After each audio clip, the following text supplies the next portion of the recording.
La fidélité de l'homme est quand l'homme il est persécuté, est-ce qu'il doit rester toujours fidèle?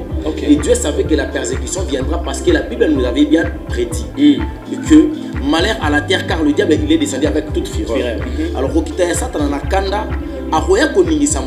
mais il y a déjà des choses que Dieu a données à l'homme. Il y a des promesses que Dieu a données à l'homme. Il y a des alliances que l'homme a fait avec son Dieu. Alors, des autres il faut appeler ça moto, attribution avec fidélité. Peu importe qu'on y a fidèle. Alors, si on moto à perdre la pédale dans la persécution, il y a souffrir un manque qui a la fidélité. Donc, attribution et fidélité 4 parce que Dieu est fidèle. Mais les hommes, nous sommes plus les infidèles. Cause il y a infidélité dans la vie, c'est parce que on n'a pas reçu la fidélité par le cher Saint-Esprit. Or, comment est-ce que mon livre appelle sa biso quelque part, pour moi, il faut être dans la repentance. L'infidélité est à Satan. L'infidélité est qui m'appelle la fidélité. Donc la personne qui doit manquer le fruit de l'esprit, elle a 1000 voix à faire. Qui tout chrétien. Papa, le cher Saint-Esprit a pour ça la continuité et la mission de Christ sur la croix. Christ a biki na mabele ala kisi so lolinga kotambola poto kotalola. Mais ma classe ya kotambola wana faki nguya molimo santo ya. Parce que yena molimo santo bazaki 1. Yango mona zaki na makasi ya kotambola nenga tambola ka sunu ngati. Tangu siko ya kiei esengela biso kotambola. Aiso ye koliboza lesika moko baki ko mibomba. Ti mukolo nguye kitaki. Epesi bango makasi. Pona kotambola likolo ni sumu ba réussir le péché. Donc molimo wana soka kotika ti yote benga molimo santo ka kati na ote. Wana mukolo moko te oko pratika ka moko ya molimo. Appelle oui. Dans Ézéchiel chapitre 3, verset 20. Dans si injuste est ce détour de sa justice, éternel Dieu me devant lui et il pourra. Ce qui a évité quand on m'a dit, ce qui a évité que l'homme a la bac. Ce qui a capé, dans Zipi, dans cette chose, si les gens ont la période, nous savons.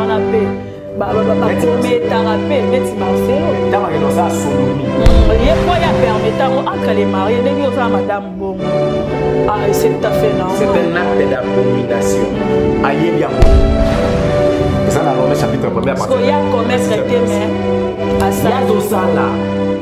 Avant de sa mère, faites ça le lot dans un négation. Bonjour, bonsoir, c'est là dépend du lieu, vous vous trouvez peuple de Dieu. Merci pour notre confiance, merci parce que vous pouvez sabiso confiance à tout moment tous à la calibre sur la poste téléviseur nabino pour na kolobela de la part de l'Éternel Dieu. Merci kaninge tolobaka confiance bino de vous pouvez sakabiso na émission nabino bolingaka mingi réveil spirituel. Réveil spirituel comme makana mona mboka le frère Jules Kimbeni, le pasteur Jules et mon amboka Clarisse Wechi. Clarisse Wechi na biso mote sika ozali na ninga kolobango mingi na linga ka mingi ezalaka na ndenge ya kolobaka na zakana na balobi aimer nous vivants quoi. Donc on a kolobaka na ninga ka mingi parce que ozalaka moto oyo mama kila et tutana. Merci beaucoup mon réalisateur Fabien Poyi. Balobi, moi, mobile libandi, na peshombo tesko ozali. Nazanga mon côté, je suis avec l'homme de Dieu, celui qu'on appelle l'évangéliste et Longa. Wapepai, toko beta karamasono na kata kibonzambe, comme coutume. Évangéliste Longa, mon réalisateur, tous à la langage moko. Évangéliste Longa, bonjour. Bonjour, pasteur Jules Kimbeni. Bonne santé. Dans les cas, qui m'a ngolo nzambe. Mais na mon santé dérangée. Tu es obète, mais l'ingélo bateke tokokai na kimia. Donc les gars qui m'a kio, sauf qu'à moi mot de tête. Mais on a un mot de tête. Merci beaucoup, l'homme de Dieu. Yamboto Banda, Kamba Bissona prière. Éternel Dieu, Jésus-Christ de Nazareth, merci pour la grâce, merci pour l'opportunité. Nous voulons parler de ta part, nous avons la suffisance de parler des choses divines. Seigneur Jésus-Christ, quand l'Esprit de Dieu n'est pas là. Voilà pourquoi nous demandons au cher Saint-Esprit de l'habiter, d'acheminer et de conclure par le nom puissant de Jésus-Christ. Nous avons ainsi prié. Amen. Amen. Amen. L'homme de Dieu, comme coutume, tous en sujet sur Galates chapitre 5 verset 22. On peut pas déjà qu'on évolue na ba fruit de l'esprit et l'élo est simba la fidélité et la douceur. L'homme de Dieu Tokotanga Galate 6 comme coutume, Galate chapitre 5 verset 22 comme coutume, mais Tokosimba la fidélité et la douceur. En tout cas, Tobandi Tolingi Totanga vexé na biso, yo maman ozolanda biso, sokoza na foulard te, sa foulard parce que ekomami. Nenge Jésus ça qui alobaki na satana ke ekomami pe que moi si devant mon kelna a cause la mutu pololité, idem ke mobali a ko lata chapeauté, bonnet, tétangoza devant mon kelna to mutanga makomi. La parole de Dieu, ce que nous avons bien, je lis au nom puissant de notre Seigneur Sauveur Jésus-Christ. Amen. Mais le fruit de l'esprit, c'est l'amour. La joie, la paix, la patience, l'amabilité, la bonté, la fidélité, la douceur, la maîtrise de soi. La loi ne condamne certes pas telle chose. Parole du Seigneur. Amen. L'homme de Dieu, évangéliste Longa, Todo Simba, la fidélité. La fidélité, Wana. Tangozo ka la fidélité. La fidélité, toko définir en monde. D'abord, la fidélité, c'est une attribution de Dieu. Oyo nkolo a opesango na moto. OK. Lingi koloba que tout ce que Dieu a dit OK. Parce qu'il est fidèle. Peu importe les circonstances, peu importe la réalité, peu importe la réalité que l'homme vive. OK. Mais au moins ningi bi comme na Nzambe lobi, lo banzambe ya kaloko amfula. OK. Soki nanu ekoi na mabelete potika bilembo na ngote ko somate. Azali la signe de fidélité. Alors Dieu donne l'homme maintenant ce qu'on appelle cette attribution de la fidélité. La fidélité de l'homme est quand l'homme il est persécuté, est-ce qu'il doit rester toujours fidèle? Et Dieu savait que la persécution viendra parce que la Bible nous avait bien prédit que malheur à la terre car le diable il est descendu avec toute fureur. Alors mais il y a déjà des choses que Dieu a données à l'homme. Il y a des promesses que Dieu a données à l'homme. Il y a des alliances que l'homme a fait avec son Dieu. Alors, des autres il faut appeler ça moto, attribution à fidélité. Peu importe qu'on est fidèle. Alors, si on moto a perdre ma pédale dans la persécution, il a souffrir un manque qui a la fidélité. Donc, attribution à fidélité 4 parce que Dieu est fidèle. Mais les hommes, nous sommes plus les infidèles. Cause il y a infidélité dans Bisso, c'est parce que on n'a pas reçu la fidélité par le cher Saint-Esprit. Or, comment est-ce que mon émotion a appelé sa Bisso quelque part, pour moi, il faut être dans la repentance. Pourquoi nous disons dans la repentance? Nous sommes plus fidèles à Dieu ou nous ne sommes pas fidèles à Dieu, c'est parce que tu es là qui est intérêt. Depuis que tu es là qui pone le logo, sur les côtés. On a perdu notre fidélité. C'est parce que tu es là qui est là. Mais si tu es là qui est là, tu as passé pour le parce qu'on restera fidèle à Dieu, parce qu'on croit que le paradis, le ciel est pour nous. Alors, ce qui moto a su la fidélité, rôle de fidélité, Katia moto. Ils allaient pour aider ça signifie ils ont fait sa énergie sur sa foi. La foi de l'homme doit subir tonicité mokobo du chien. Or il aurait qu'on nourrir foi et moto. C'est d'abord la fidélité. L'homme reste fidèle à son Dieu. Ça signifie peu importe mon Job.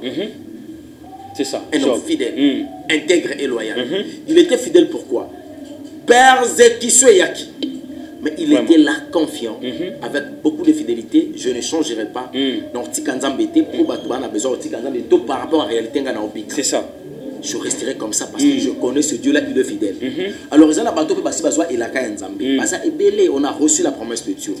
Et tout cette promesse finira toujours s'accomplir. Et l'accomplissement de la promesse, parce que Dieu est fidèle. Alors, il nous a donné encore ce qu'on appelle l'attribution de sa fidélité à travers Galate chapitre 5, verset 22.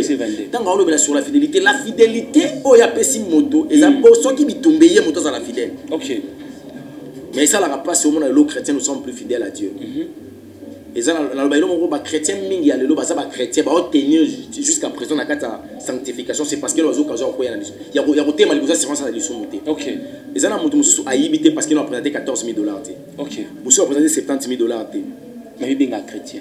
Chrétien. Pour nous, circonstances, mukolo ba kotia na circon talaka ba chrétien les soir comme ça fête sort que fête qui paganisme là ti mobimba même accoutrement na échanger pour OK ka fête mo ya ba air abosani ka saka chrétien ala ta d'une manière décente pour na fête abi faut ba passer donc va fidélité il n'est pas fidèle. OK Il n'est pas fidèle. OK A comme na esengo mwana na ya bali mwana zu diplôme mwana sisi classe habiter na soufa ki mingi na mamba mwana o na mela ta bière moko ya ba mela ka conseil jamais vous comprendre que muto sa fidélité wana oza ko na sujet ya joie ya vie na yo mais ozo trahir nzambe vers la fidélité tu bouges vers l'infidélité alors ce qui muto ko ta persécution nous sommes nga na job te na lembi ala job na job te na lembi banda ko sambela nzamba zwinga bolenge na jeunesse boy jeunesse aliweza kitoko mingi eminde kwana ufanya mwa kimbuta mulangi mupanzi na bebe mupanzi l'évangéliste le prophète nani adaka prophète hein prophète Élisée Mwanza prophète Élisée Mwanza abi jeunesse aliweza kitoko mingi ufanya bana mukimbuta tuna kapela ko soki biar nini bamela kana uchango wana sere mo mupanzi opo bala te obala pete ozo akelenga ozo akelenga siko mizika na ya makelele beta gugu ne beta kapeta kawana mettons on a tiki vie wana pona Yesu c'est parce que na yaki pona kelola mais soki muto aye pa Yesu parce que Yesu abalisaka po Yesu apambolaka po Yesu abotisaka po Yesu apesaka voyage et l'ignorant parce que azelia zo yate abima infidèle au CD problème est dans la repentance. Est-ce que Alanda Jésus il s'est repenti na kata mabe raison est à la kini. OK. Pourquoi l'homme s'est repenti? Or l'homme doit se repentir pour le salut. Amen. D'abord il est la premier lié to bongo la mutema poto ko talola. To bongo la mutema pour la matérialité parce que tout ce que nous pouvons posséder sur la terre un jour ça passera. Amen. Avant que tu passes ce qui âge noé tombo qui au combien à 80 ans izangitina. Mbongo tikali. O ça non ba bien tikali. Papa kengo wa dondo.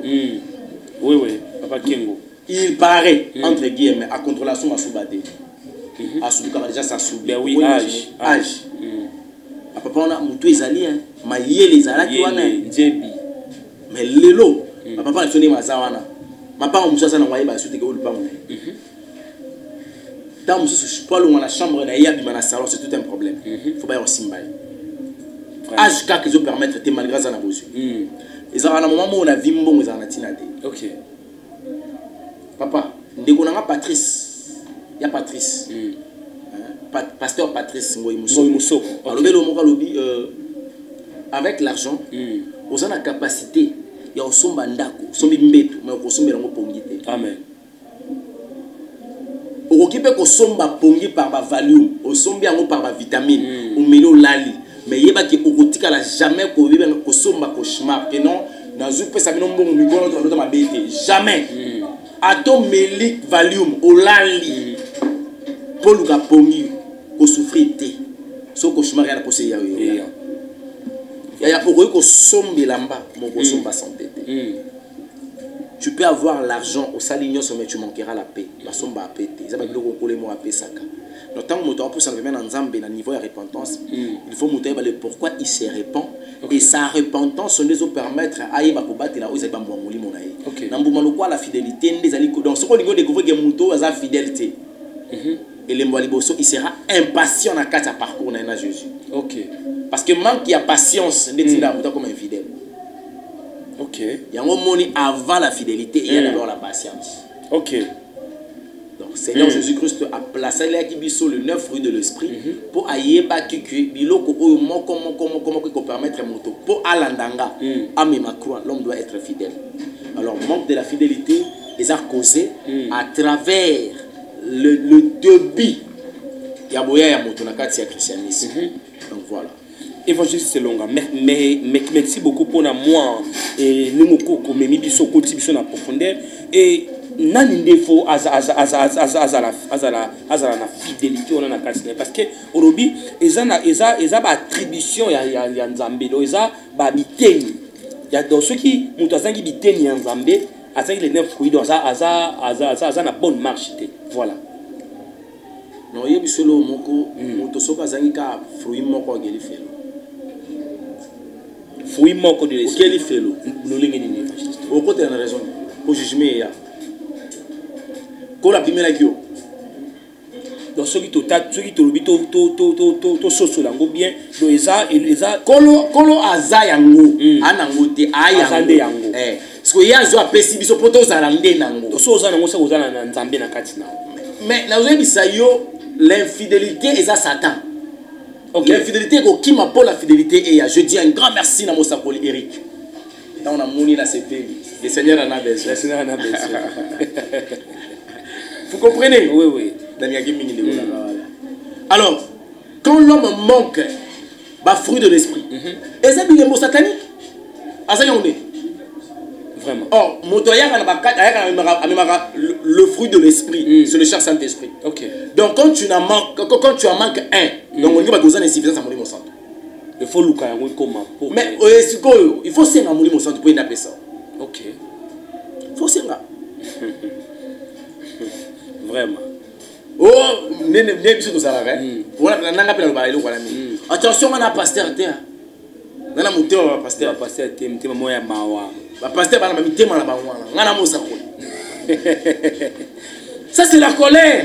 Ça c'est la colère. Or la colère c'est diabolique. Tu risques de gagner fait vraiment. Nous les apôtres. Évangéliste c'est beau ça. Évangéliste c'est ça. Prophète. Ah. Tout soit la douceur de tirer le pasteur. Dans la tempérance. Bisous sur la colère. Non, la colère n'est pas de Dieu. Il est riche en bonté, là en colère. Bisous si ko bateau ya keli to leki na kanane. Bisous za l'entendre ni to za vitesse en colère pour toi ça pour non. Wana les attributions sataniques, il faut te piquer la honte, c'est ça. Donc la personne qui doit manquer le fruit de l'esprit, azan a 1000 voix au qu'elle fait. Qui tout chrétien. Non, papa. Mon pagan a besoin de moto, ça moto, molimo santo. Ok. Papa, le cher Saint-Esprit a pour ça la continuité et la mission de Christ sur la croix. Christ a biki na mabele, ala kisi so lolinga kotambola poto kotalola. Mais ma classe ya kotambola wana faki nguya molimo santo ya. Parce que yena molimo santo bazaki 1. Yango mona zaki na makasi ya kotambola nenga tambola ka sumuka ate. OK. Tangu siko ya kiei, esengela biso to tambola. Aiso ye ko liboza lesika moko baki ko mibomba. Ti mukolo nguye kitaki. Epesi bango makasi. Pona kotambola likolo lisumu ba réussir le péché. Donc molimo wana soka kotika ti te benga molimo soka kati na ote wana mukolo moko te oko pratika ka moko ya molimo. OK. Ba pesa ngone éducation na ndako te. Na université ta moko te ça. Mutolo batike na yebi yango na van expérience. Oyebi yango ndeni yobi ka mote. OK. Oyebi koyeba likambo na ko sosola likambo za différent. Oyebi ke kota les a komona te. Otala me omona te. Omona te. Mais comment ça? Oh, pasteur, je n'ai pas sur l'habitat à Namir, on a formé ce matin. On a dans Namir, on a formé. Tiens, Namoni, ah, seconde Moni. Ok. Donc, regarder, c'est pas voir, écouter, c'est pas entendre. Ok. Je peux écouter la musique, mais j'entends absolument rien. La musique, on va au banini. Ne m'a dit comment ça, comment on a dit que bien Baoyoka. Mais Baoyoka, ça signifie, ils entendent. Mais il ne comprend pas. Ils écoutent, pardon, mais il n'entend rien. Otolobara, tu as beaucoup parlé, mais tu n'as rien dit. Vous comprenez? Ce que ça nous pagano, au quotidien, jamais causé un bon mourir, mais pas bien. Non. La parole de l'Éternel va y avoir un soko bikango. Ok. On a la parole de l'Éternel. Mais la Bible, on y a un 5 bikango. Il y a un moment où la musulman va lire la Bible marcasse. Il y a une Bible banzambete. Il y a un moment où il Rose Croix, Maïkari, franc-maçon, il y a une Bible marcasse, mais Bible banzambete. Parce que partout la Bible banzambete, c'est des chrétiens. Pour pas bicaler le bango. Ok. Donc pour connaître la parole, il faut savoir pratiquer, vivre cette parole. Ah là c'est la personne qui connaît la parole. Parce qu'il m'a dit qu'il y a une expérience à l'île. Ok. Un jour la Bible passera, mais la parole ne passera pas. Alors, le Nicolas Baké, bateau la Bible, le Canada, Bible là-bas. Mais bateau la Bible, le Canada pour le Amen. Dans la vie éternelle, le dans la moyen. Amen. Il y a un robot à la tête, vous avez un verset biblique qui est dans la TV. Tu es à ça, et Bible. Et Bible, le Vraiment. Vraiment. Évangile Selonga. et moto o ya 8 ans yoka yo et forme o ya ko sala pour qu'il y a comme fité molimo santo asenga molimo santo na vie na ye. OK soka lukika molimo santo asengi molimo santo po aya na via moto fa bana na repentance à se repentir après repentance à la conversion. OK parce que repentance papa pasteur Gilles ils ont des cas qui oui je me répands à impudicité par exemple bon à mensonge OK bon à haine bon à gisoni na ko kabate na koina. Donc l'homme doit d'abord connaître nombre ya masumu ko ya bitaka kati na ye abandi ko se repentir nango moko soki si après se convertir. La conversion ni ko ba na $8 na komisa na franc na convertir en franc. Donc na ba billet changer. Au moins que soki mutu à se convertir même le veut changer et là télé changer environnement na ye ko changer. La façon de vivre, de penser et de voir des choses et au changer. Mais mon amour tu banda bongwana. Au moins ko yeba ke mpaga. Ils ont oyaza. Mais à bongwana. Ta bongwana te azwata ko se repentir. Ngolo ba na lolenge musu acha ba discipline maka mususu. Bière no mela souté. Et loko no sa souté. Matière ko se convertir te organi felo. Ils est-ce que genre bato ko lo ba kino na wanga na yibi binote o ba ina wanga. Genre bato bangwana. Bazwata ko se repentir na quelques péchés sans que va se convertir. De nouvelle naissance c'est ça les matins. Vraiment. Maman Clarisse oui ça le bagalo les a passé. Telo les a passé. La commande pourquoi on a fait d'abouer dans moi ça mais so sentir que siko na za bien zo nonga. So on va mettre à Tigo non. Non banga na non zo ba position té. Vraiment. Et vas-y c'est long. Comment elle a mukiliza ba risque. Pourquoi glisser OK? Ce que bandi quoi papa longa yo ko lo ba bongo ni tona besoin nanu. Bosambela pe kai ponanga. C'est ça. Il y a facilité. C'est là où les a passés. Ça le soit ton c'est trop difficile. Bon gabalik ça éléphant. Le soit ton. Ata zolo le gogo tati. Mais il faut que tu en les gaga wana. Yebisa. Vraiment. Tomi lengele. Toyebake lo les a passés. Ko senga aide molimo ça c'est important. Évangile c'est longa. To baki to kolobela la fidélité et la douceur. OK. Et la limite côté na mo étape à la douceur, ce qui la fidélité ils ont dit au côté parce que ça m'a auto le mi balé. Et quand est-ce que mon fois azala la douceur wana obibe lobela ezana kacha moto. Oh la douceur ezali moko ya ba attribution peka ya Nzambe. Oyo azopesa na moto. Pourquoi? Pour aiba ko calmer ce qu'on appelle la tension à l'homme. OK. Lolengi Nzambe akela moto, nazoka moto bakane za ya milaye. Na ndenge pe tokimana ba famille sko animal totem ma famille na léopard donc léopard regeza kan des mboka na donc yende kanda soki ba oluka likambo akanda ba ko benga tango aye en tout cas to sandi que satade aye ya putina aye tanga beti et siliko yeto respecta ke po azaka mto akanda siko soko tuna bi na zamu ta rigueur na zamu ta logique. Non, tu souffres d'une chose, tu manques ce qu'on appelle la douceur. OK.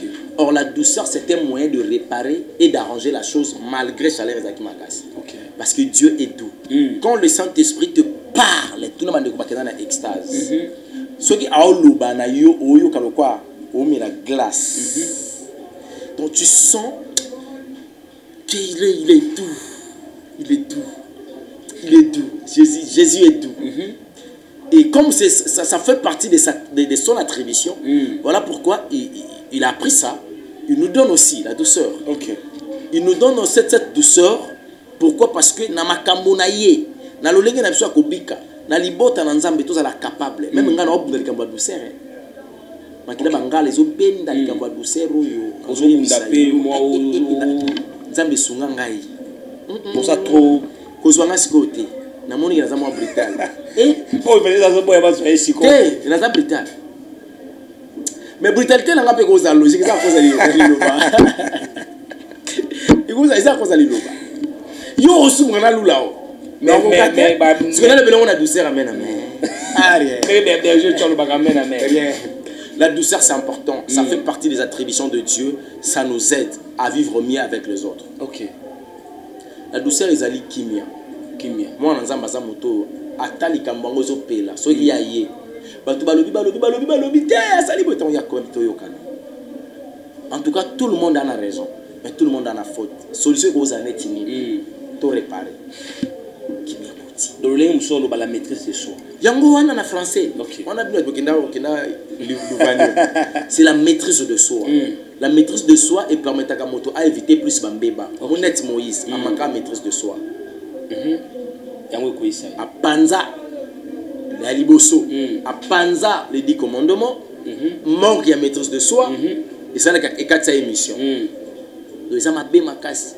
Donc quand Moïse déjà ça rate la mission du cola mais il manque la maîtrise de soi. Et en gros la nouvelle alliance scolaire qui la mission à travers les soins Saint-Esprit. Amen. Que banana besoin de maîtrise de soi pour na boba sur le roi Moïse. Donc c'est une grâce ceux qui montent déjà na yemo ka za na maîtrise de soi. À la douceur mais ceux qui zaté en tout cas faut que on a molimo santo. Avant la mort sinon jugement absolu comme mais pourquoi tu manquais la maîtrise de soi? C'était quoi?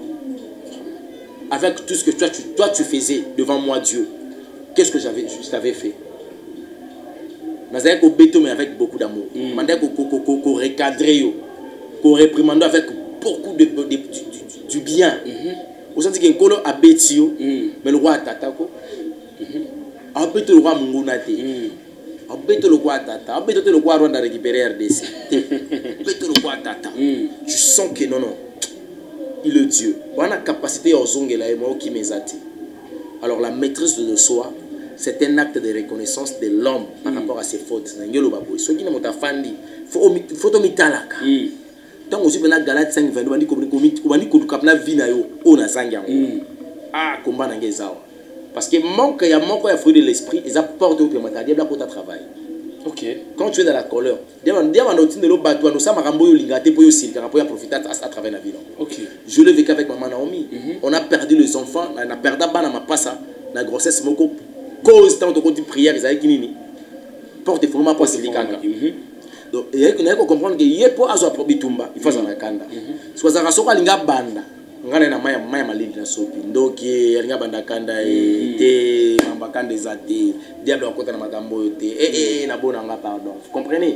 Donc il faut que ce qu'il peut à comprendre que awa ils a bien été pour nanga et comme langa porte. Il faut combattre en gros. Alors combattre en gros par la prière en demandant le cher Saint-Esprit, enlevez-moi la colère, remplacez la colère par la douceur, ça sera une bonne chose pour moi. OK. Évangile Selonga, est-ce que mon pagano à cause de la maîtrise de soi ou la douceur à quatre na épée en jouant vous en avez te molimo santo da pesaka ba pagano bazala timide c'est pas la maîtrise de soi pas un mokoto azara na molimo santo na kati te azate. Le corps de l'homme, c'est le temple du Saint-Esprit. Quand on parle d'un païen, ça signifie une personne qui ne croit même pas en Jésus-Christ. Si on croit en Jésus-Christ, on croit en épaule. Ils sont tenus. Ils ont dit, mais là, pour un épaule, on le monde a souki. A koufé le kulusu neni a koufé le nani. Ni les salapes pour le kulusu. Ah Yesu makila ne tanga ponanga. Alors marambo zo comprendre ngote. Ozo croire na Christ que a sauvé. So donner Christ a sauvé na nini a éviter. Tant musuna ki moyibi, tant musuna kobo, tant musuna mensonge, tant musuna magie, tant musuna sorcellerie. Mais bango ba comment croire na Jésus parce qu'a sauvé qui pas avec malade abiki. OK. Christ m'a sauvé parce que j'étais malade dans l'ingaka na kufa. Na biki nga partir na landa Jésus. Ah la dit pour l'intérêt à ma belle. Maladie pour l'intérêt à l'olate. Ah c'est une personne qui sera perdue d'elle. On ne peut jamais croire en Jésus-Christ. C'est parce qu'on a raté l'accident. Oui, ils envoient appel pour la recobengela yo. Mais quand tu as la plus la mort physique, il faut croire en Jésus parce qu'à Longo, on a sa mort spirituelle. Vous allez reconnaître l'enfer. Condamnation à mort spirituellement. C'est là où les problèmes ça se pose. Voilà.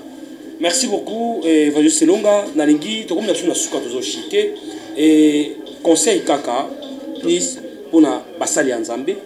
Bato bazula kolanda yo soki ba makaka makambo kati na bango nini ofu basala. To bana nabo kosala l'examen de conscience. Kati na biso moko na mosusu banda kotala nini ezozanga yo. Après avoir kotanga verset oya Galates 5:22. Vous comprenez que nazangi loko oyo nazali jana oyo. Na kwa nazangi oyo yango des ala au sujet de prière na biso. OK. Osinga molimo santo apesa biso yango activer yango kati na biso po mbongo na ya solo ezala kati na biso po mokolo yango tozanga loko koloba te liboso na yo. Merci beaucoup, Évangéliste Selonga. Nous sommes arrivés à la fin. Merci beaucoup à mon réalisateur, le Thomas Fabien Poyi, Maman Clarisse Awechi, équipe Mobimbaya, Évangéliste Selonga Télévision. Merci pour Nabili Yakitoko Mingi. Et Tolobaranabino, à tout moment, nous avons fait confiance sur l'Andabiso. Et émission o ezakapo na bino to ça il a ngo penza plus pour na bino et on tu ambaka basali en Zambie yo muto explica libaku Yolanda biso partager émission c'est très important que partager en gros et c'est vraiment important partager par muninga o azangi et yo muto oyo aujourd'hui libaku Yolanda biso ce que ozana na ko na question au niveau tuna biso tuna kana kata commentaire to ko soit to ko mayango to ko yana ona télévision to ko tuna basali en Zambie ne kaka tout ça la kanabino Évangéliste Selonga mot de la fin par rapport à l'émission. Yesu na liwa moko azwe avant. OK. Yo me donne maté que Yesu ya mais ba que la mort ya parce que mon appel n'est pas kufa. Parce que mi tout après la mort aux ara. OK. Donc nous devons se préparer parce que le rendez-vous qui nous attend, ils ont rendez-vous ya biso mobile na libala. OK. Ce qui est souhaité au moins à la prochaine. Merci beaucoup. Ce qui est soit zongité to komona à la prochaine. Na pesi nombo tenza malola abatela bino na mabota na bino to kutani bongo mbala ya sima. Bye.